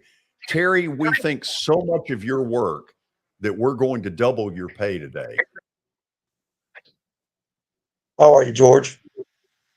Wow, that didn't really go over. That kind of was a little lead balloon there, that money thing, huh? No, yes. Repeat that. There was a little bit of a bad connection there. Well, I said basically, you're back by popular demand, so we're going to pay you double. That's great. That is fantastic. Yeah. I'll look for the check in the mail. Yeah, I'm sorry I brought it up. Okay, so what happened to Watson? New news. New news since you were thank you, Terry. Good to see you, buddy. He just throws me out. I'll say hi to you anyway. So go ahead. Oh, you're going to get your chance here in a minute, or as they say in an Animal House, you'll get your chance, smart guy. Terry, what is the new news? Well, George, I have found in the last hour or so since I left you guys that the Titans are now really shorthanded at wide receiver. Today they cut Dez Fitzpatrick, Reggie Roberson, Cody Hollister, Mason Kinsey. But Racey McMath, I'm being told by sources, has a hip injury and is going to be placed on injured reserve tomorrow because they have to keep him on the 53-man roster for 1 day before they can put him on IR in a situation where he could return from injured reserve later in the year. So in the short term, one of these guys is going to be either coming back or the Titans are going to be scouring the waiver wire to try and find a fifth receiver and maybe even a sixth receiver to add to this 53-man roster.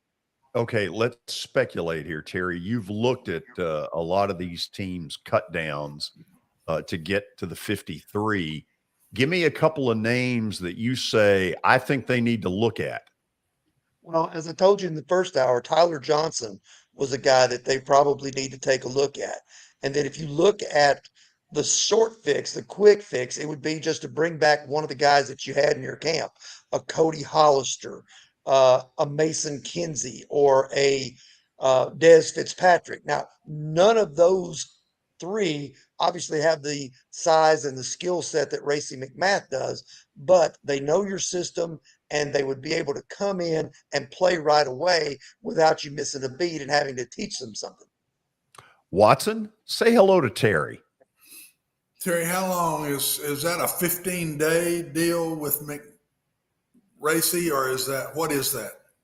Well, it would at least be 4 weeks. If he goes on injured reserve tomorrow, it would at least be 4 weeks before he could be brought back, a minimum. Now, it used to be 8 weeks, but I think they have changed that now and lowered it to 4 weeks. So it's a little bit more friendly than it was before.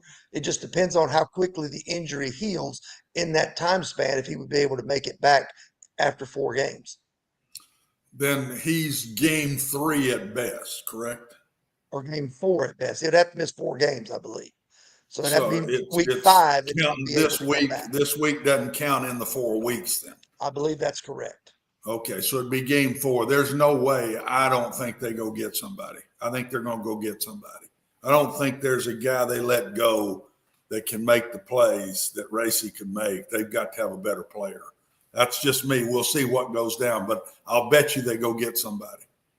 It could very well be, Watson. I mean, this Johnson kid, they had the advantage of looking at some guys, with Tampa Bay and Arizona in here. They had a chance to look at some of their guys that didn't make the cut. And that Johnson kid, he's a good sized, good looking young man who looks to have the physical skills. And like I said, he had 36 catches last year, so he wouldn't be the worst. The question is, the Titans are fairly low in the waiver priority claim because it's based off last year's record. So somebody, that is a little bit more receiver needy or talent Yep. needy than the Titans are, that's ahead of them in the pecking order, might make that claim. Terry, does that explain that to me a little bit? Does that mean is that on every kid or is that on the first round of kids they try? Are they in the same pecking order on any kid they go after off the waiver wire? Well, unless they've changed it, that waiver priority stays in place through the first 3 games of the season. Then it reverts to this year's record. So somebody that's 0-3 that maybe was good the year before would jump toward the front of the line in terms of waiver claim priority, beginning with week 4, I believe is how it works, unless they've changed that. But that's how it used to work. And Racy, to me, was our fastest guy. This hurts. This is not a good thing because we've had trouble taking the top off in the last couple of years, to me, Terry. We've had the big, strong guys that can run, but we just hadn't had the guy that scares you to death. And I think this hurts. Oh, I think it does too, because, even as valuable as A.J. Brown was, he was not a take the top off guy. He was more of a catch and run, yards after the catch, turn a 10-yard gain into a 40-yard gain, that type of player. Traylon Burks is similar in that regard. Corey Davis was that guy who could go down the field and, catch a deep ball and win a 50-50 ball when he was here. But really and truly, it's been a long, long time since they've had a take the top off the defense guy who not only has speed, but has some size. Last thing I got, George, I don't know how long you want to go here, but the other guy that they brought the lineman in, I don't know his name, Terry, you will, the kid from Carolina. Is that going to be the back? Is that who they signed to be the backup tackle? Is that why we might not go after Kelly? Well, that is one option, certainly. Dennis Daly is his name. He has some guard experience, some tackle experience. So he's played in the league, knows what to do. Probably going to be not a starter, but a backup type of guy. And then, it still wouldn't prevent them from going after Dennis Kelly if they felt that Dennis was a guy who could come in and be the swing tackle. The other thing is that they could look at Alex Leatherwood, a first-round pick of the Raiders last year, who really struggled and was cut by Las Vegas today. But, the talent's there with this kid. It's just a matter of can he figure it out. Yeah, we've been there before, though. I'm not sure we'll do that. When you go get one like that, that's a first-rounder, do we have to pick his salary up as is, or do we get to renegotiate that? Well, most of the time you pick up the salary, what's remaining on it, and you absorb, the remainder of the contract and add it to your cap. Or once you get him here, you can always renegotiate. Now, if he clears waivers and becomes a free agent, then you can go and offer him a contract that's less than what he made because the Raiders would be on the hook for a lot of the salary that was guaranteed that they let him go and that would have to pay. Yeah. Terry, for those who were not with us when you came on just after 4:00, run through 3 or 4 of the cuts that are notables. All right. Some of the bigger ones, quarterback Logan Woodside, receivers Dez Fitzpatrick, Cody Hollister, Mason Kinsey, running back Trenton Cannon, defensive back Greg Maben. Those are some of the bigger ones. Linebacker Joe Jones was another one that was fairly notable because he had played well during the preseason. So those are some of the bigger names that were let go today by the Titans. Some of those may resurface on the practice squad. Terry, really appreciate your taking the time to come on a second time. As I mentioned, it'll show up in your paycheck. You'll be a happy camper. I'm sure I will. Yeah. Thanks. Terry McCormick joining us here for the second deal. So, Watson, it is a huge loss because you know as well as I do, teams are going to bunch and crowd the Titans at the line of scrimmage and say, we don't fear the deep ball. Well, let's hope that these other guys, Woods, let's hope Burks. I mean, the Titans, this is what they went after. They tried to take care of it in free agency, and they tried to take care of it in the first pick of the draft. So, you know, when you go out in your top free agent pick as a receiver and your first pick in the draft as a receiver, those kids need to come through, George. So let's see if they do. We talked about it yesterday. We haven't seen them come through yet. They didn't play Woods. And Burks just did not make a whole lot of plays. Maybe they never threw in the ball, but it's going to be interesting to watch them when this thing gets serious.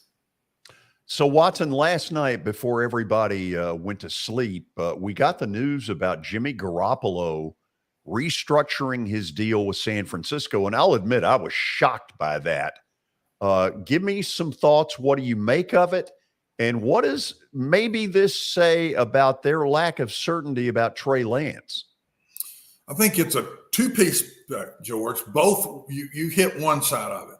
I think that they said he was the man through the preseason. He played a lot in the preseason, and I'm not sure they thought he was just as good as they wanted him to be. And I think Jimmy sat there and they threw Jimmy's name out, and nobody jumped at it. So Jimmy's sitting here saying, "I want to stay and give this. I may end up helping him play and be the backup this year." And then give me another shot at it. Then I'll be a free agent next year. I think this is a two-way piece that may end up helping both of them. Oh, I think you're right about that. First of all, it looks to me like it gives San Fran another 2 months to find a trade partner. And let's face it, somebody is going to go down in the quarterback world where a team is going to say, you know what, we've still got a shot. Garoppolo is our best option. Don't you think that's still out there? Could be, but I really think that they both kind of shook hands. It's been a tough go back and forth with Jimmy and the organization. And I think they got in a room, which I don't understand why this isn't done more often. Get in a room, work it out, and it's best for both. Jimmy, this will give you this salary, blah, blah, blah. I think it's best for you to stay. You can help us. I think they worked out the best deal for the 49ers. And I'll bet you he ends up helping them this year in games. Oh, you can book that's going to happen at some point. I guess deep down, Watson, I don't have the confidence in Trey Lance.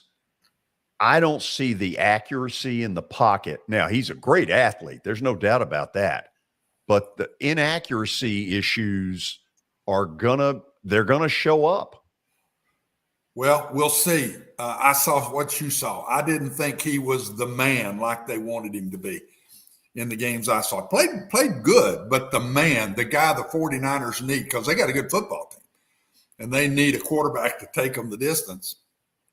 That's why I think they worked this out with Jimmy. I never saw this one coming. Good for them if they're able to do that. And good for Jimmy Garoppolo if this is what he wants, because I think he's been treated like crap over the last few months. And to his credit, he never really said much, and I admire that. That's Jimmy, if you know him. That is Jimmy Garoppolo. He's a great kid and a quiet kind of kid. This does not surprise me. Okay. Let's do this. We're going to go to the break here in a minute, and I want to get the phone lines firing. I want 2 or 3 red-blooded Americans who have something on their mind to talk about. And so let's put that number back up there if we can. There it is, 615-588-2998. Again, 615-588-2998. I want to get 2 or 3 of you, red-blooded Americans who have things on your mind. The other thing we'll do is we'll mix in some text questions as well. And Billy, what the heck? How can people text a question if they so desire? George, all you got to do is go into the search bar and type in your question. If you're watching on Twitter, Facebook, even YouTube has a comment section as well. I will see those and relay those right over to George and Watson as well. Okay, that's what we'll do. We'll go to the break. This is Main Street Media Television.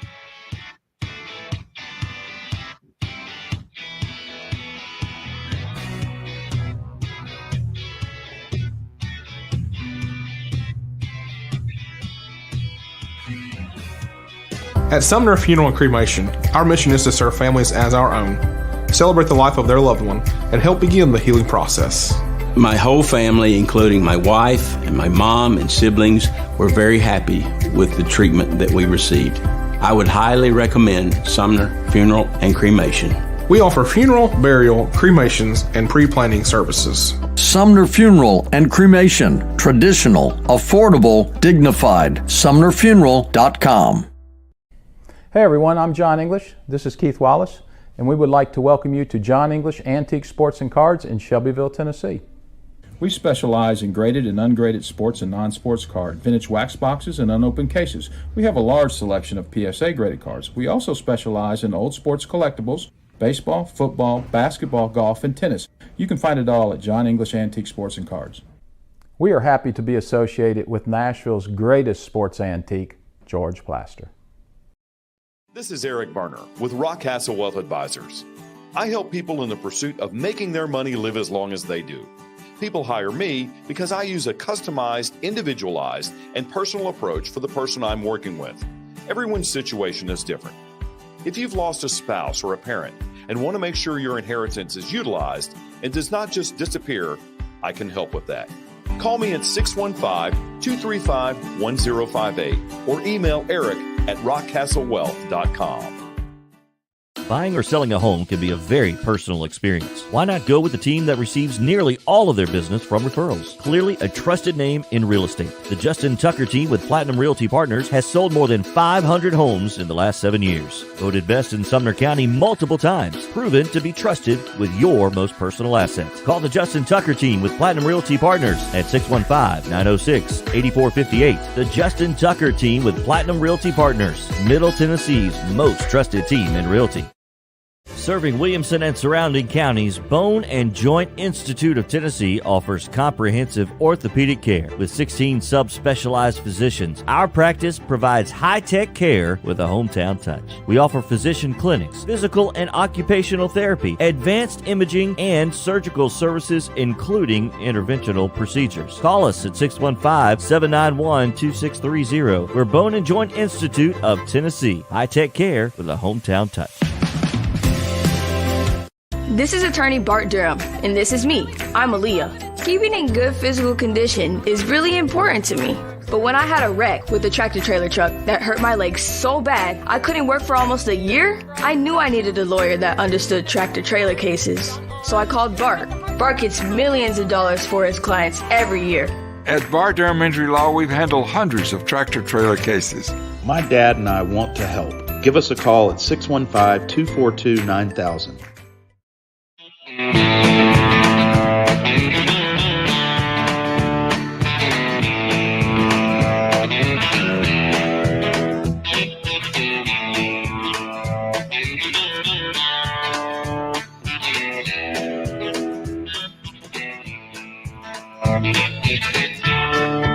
Yeehaw! I feel like there's a rodeo about to happen when I hear that. Brian Stewart's with us, his daily visit through the folks at One Stop Realty. Brian, how are you? I'm doing fantastic, George. I feel like I need to replace the Braves hat back here with the cowboy hat. I know. I feel like Willie Nelson's about to walk in. Yeah, we should be shooting from the Wild Horse or something down on Broadway or something. Exactly. I don't know, man. How's things going today, George? Doing good. Tell me what's happening in your world. just another day of helping buyers and sellers. Wanted to, let you know that, the market is, kind of in a, it's kind of just balancing back out, which I think is a very good thing for everybody in real estate. We need balance to the market because we need the buyers back in it. People being able to get the good deals on the homes and any kind of property they're looking for. The sellers, look, they're still selling these homes and still getting good money for them. So it's still a good time to buy and sell. I feel like the interest rates have literally settled down now. We've got a potential release from the Fed coming up next month, but we'll see what happens there. But, for right now, you've got 4% interest rates, highs in the 5s. So still, reasonably speaking, it's a very good interest rate, and it's still a great time to get out there and find a deal on these homes. I would encourage everybody to call me. We've got 30 agents here at the office that are ready and able to help you. The number for the office is 615-822-0750. My cell phone number is 615-440-7011. We're at One Stop Realty TN. We are now One Stop Realty in auction. So if you have the option for an auction for you, that's something we can definitely handle. Please follow us on Facebook and Instagram. And George, Watson, Billy, I hope you all have a great day. And most importantly, go Bravos. Yeah, that's man. I don't know what to think right now. I saw the standings the other day, and it was basically the same wild card is going to be us versus the Phillies. I feel like we got a pretty good shot in that series, but it'd be interesting to see the Dodgers and Mets tonight. I think that's going to be a great game tonight for sure. God, we're rooting for the Dodgers. Who would have ever thought? Hey, and real quick, George, if just a second, the Titans released their 53-man roster. Yep. And I wanted to give a shout out, so to speak, to Chestnut, the running back. I sit literally above him. I'm in the club level right above his where his mom and I guess his family has sat the whole time. Nice. For these games. And I have watched her get so emotional throughout all these games where he's played. And for him to make the roster and her wearing those T-shirts with Chestnut on the back, I was pulling for this kid myself. No matter what, I was like, I hope he makes it, and he did. So I just thought that was really cool. He deserves it too. He's played well. He's had a great preseason, and he's going to be on special teams and so forth, so on. But man, I mean, what an accomplishment for that kid to come up and make the 53 roster. I mean, that's an awesome accomplishment no matter what. George, that's a cool story. Now we know where to go if we want to get Chestnut on the show. We just call Brian. I'll just text Brian. Yeah. Well, all I got to do is just holler at it. Hey, Mrs. Chestnut, please call George Plaster. Let's do it. Let's do it. Brian, we'll talk again tomorrow. Y'all have a great day. Okay, apparently today is a texting day. We've got 4 or 5 texts, but no phone calls. No red-blooded Americans jumping in at 615-588-2998. I would love for one person, maybe two, to change that. But apparently the text line has been busy, so let's do it. George, let's start with a Vandy question. Of course, it is Tennessee Tuesday, but Vandy Gary in Pulaski, Tennessee asks. Vandy Gary? Vandy Gary. Okay. Has the win over Hawaii changed your thoughts on the 2022 season? It's a good question. It is a good question. Watson, first of all, it was a win they had to have for whatever this season is going to be. When the reports got out about how bad and how far Hawaii had sunk, they had to have this, right? Yeah, but the way I look at it is the way it went down. And I think Vanderbilt's much better. They played much better than they played at any point last year. They took care of the ball. They didn't have a bunch of penalties. They played with more poise and confidence than I ever saw them play with last year.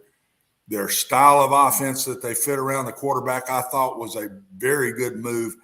And then some of the things I saw them do differently on defense was a very good move. So some of the coaching things that went down and adding that freshman, some few transfers in the freshman class, Vanderbilt is better than they were last year. Tell me if you buy this. For significant progress, got to get either Wake Forest or one of these conference games, all of which they'll go in as pretty decided underdogs.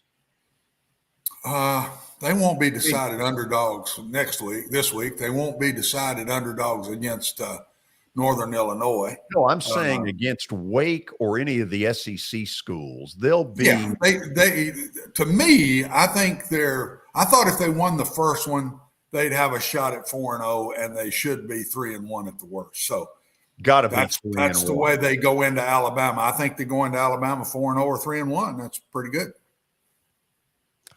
What else we got?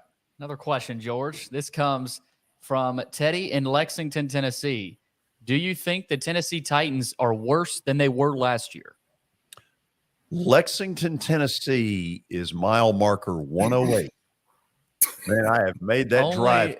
Only you. Yeah, I'm the know. only one. I get into mile markers. It helps me. I may not be able to know whether to turn left or not, but I know where the mile marker is.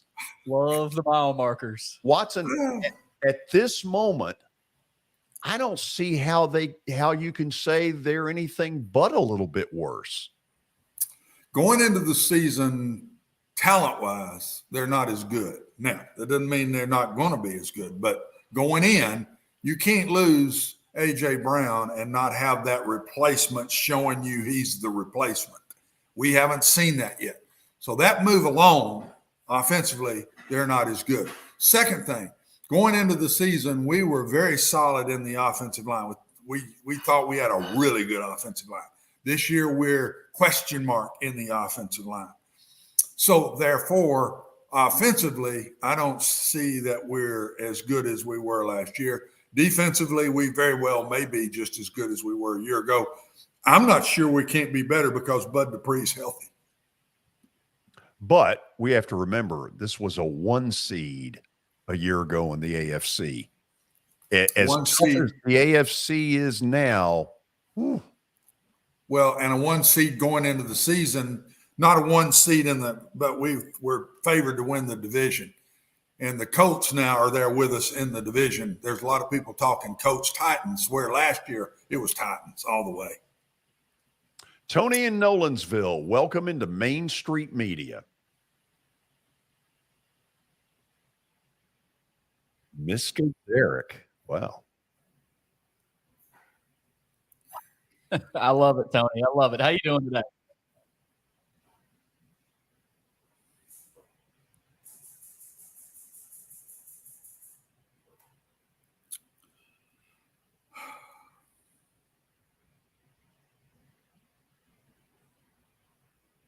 Mm-hmm.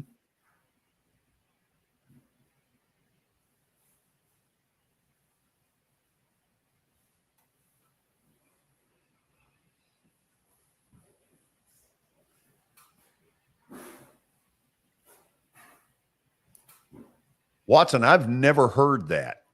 Help me here. If I don't know something. For some George, reason, I can't hear him, so I don't know what he said. Okay, he asked if there was a mercy rule in college football that if a team scored 45 points or more in the second half, that I don't know if it's running clock. No, I've never heard of that.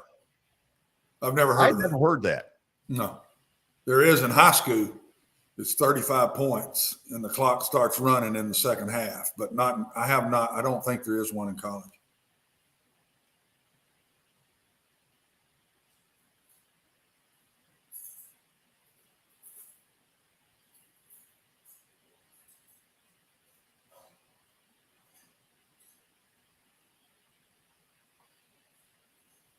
God, I don't remember it, and I don't know if that's COVID related. Yeah, yeah, please do.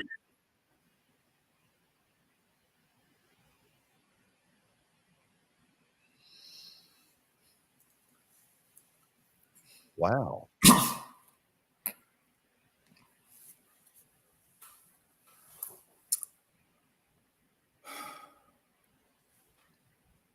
Hey, when you find something, let me know. Good stuff. Okay, let's take one more text question, and then we'll go to the final break. Okay, George, let's go over to Aaron in Scottsville, Kentucky. Do you worry that Western Kentucky will go to Hawaii way too overconfident? And I think I saw the line the other day, George. They're a 2-touchdown favorite. Well, first of all, the line's gone from like 12.5.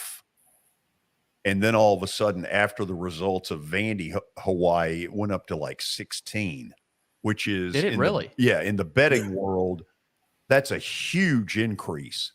They have no reason to go in overconfident. I thought they looked like crap for the most part against Austin Peay. And Watson, I thought you hit the nail on the head. That should have been a deal that you could say on TV, okay, this is the Division I, this is not, and you couldn't tell much difference. No, you had a middle of the pack group of 5 team, and you had middle of the pack FCS team, maybe a little better middle of the pack, but still. And there's no difference in the two teams. I think Hawaii will they may beat that spread. I don't think Western looked very good. I was disappointed.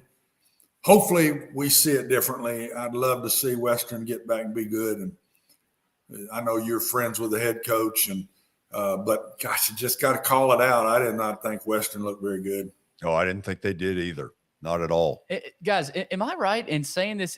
Is Austin Peay's head coach 26 years old? How about that?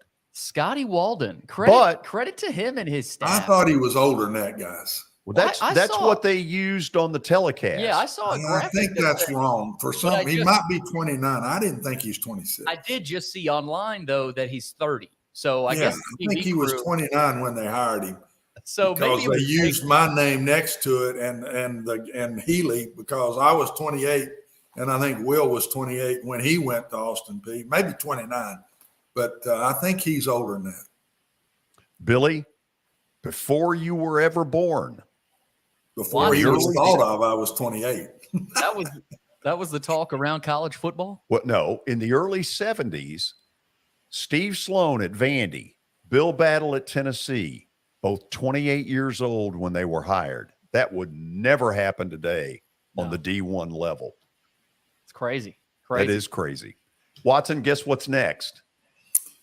It's time for the George Plaster bet of the day. Oh, yeah, baby.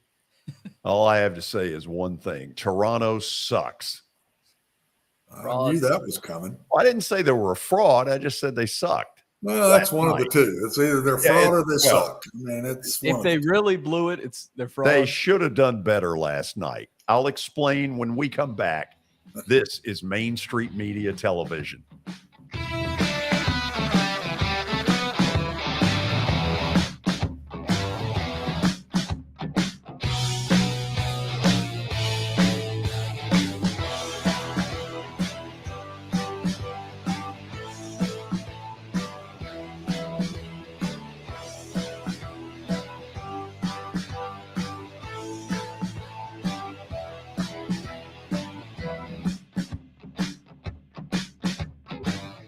The high school football season is here, and nobody handles Friday nights better than Main Street Media. Here's Zach Womble with details. That's the name of the game here at Main Street Media and Main Street Preps. Is, we've been doing this for a long time now, and I think you hit on it. We've got an army of reporters across all of Middle Tennessee. I think there's about 130 schools in the Middle Tennessee area, and we try to cover all of them. We cover about 11, 12 counties at this point. And those Friday night shows, it's we're gonna show that off. We're gonna showcase the talent that we have on the field with reporters across several mid-state games on the weekly basis. So whether you're in Williamson County, whether you're in Giles County or Murray County or Montgomery or Robertson or anywhere in between, we're gonna have you covered from 6 to 11. Friday Night Live is presented by the Tennessee Highway Safety Office, where fans don't let fans drive drunk.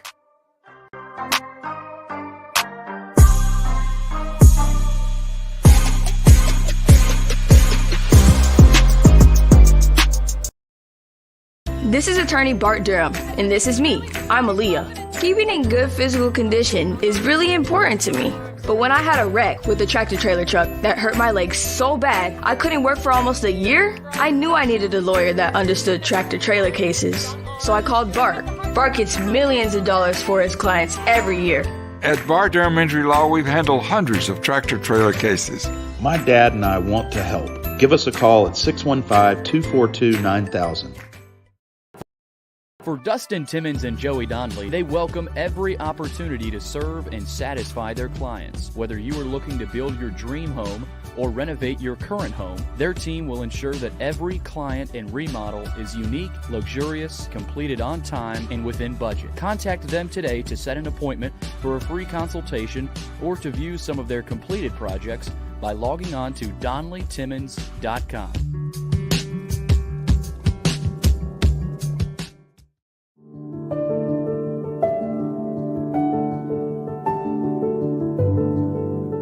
Welcome to the Omni Nashville Hotel.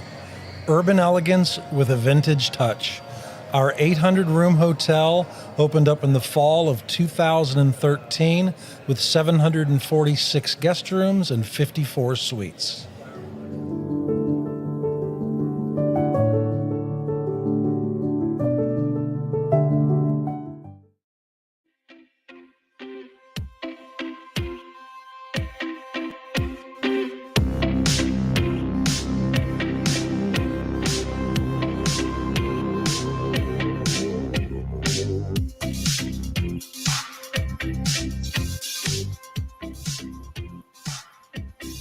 Oh, yeah. We're back. Plaster bet of the day to close out the day's hostilities. Hostilities. You like that? I like it. What do you got? George, we've got bet of the day. It is time to bring up Bart Durham Injury Law. They have aggressively protected the rights of a broad range of victims of car accidents and personal injury in both Tennessee and Kentucky. If you, too, have seen your life interrupted by an injury on a highway, in a hospital, or at your workplace, contact Bart Durham Injury Law. BartDurham.com is their website. Let their attorneys do the work fighting for you and getting your full financial compensation that you need while you can focus on your family and complete recovery. That's BartDurham.com. George, tough loss last night. Toronto Blue Jays bitter did not come through for you. 21-16. You still got...